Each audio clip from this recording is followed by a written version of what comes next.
ஓம் முருகா சரணம். வாழ்க வளமுடன். வெற்றிவேல் முருகனுக்கு அரோகரா.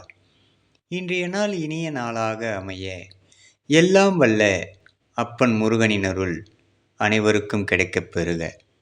நாம் வாழும் வாழ்க்கையில் ஒவ்வொரு தாயும் தந்தையும் பொருள் சேர்ப்பதற்கும் அருள் சேர்ப்பதற்கும் தன் பெற்ற பிள்ளைகளுக்காகவே பாடுபடுகிறார்கள்.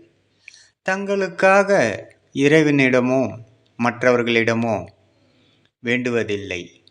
தனக்கு கிடைக்காததெல்லாம் தனது பிள்ளைக்கு கிடைக்க வேண்டும் என்பதை அவர்கள் கனவு ஆசையும் கூட.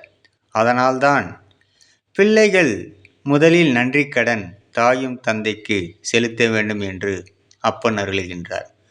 ஓம் முருகா சரணம். வெற்றிவேல் முருகனுக்கு அரோகரா. வீரவேல் முருகனுக்கு அரோகரா. முருகனின் மகன் ரவி முருகன்.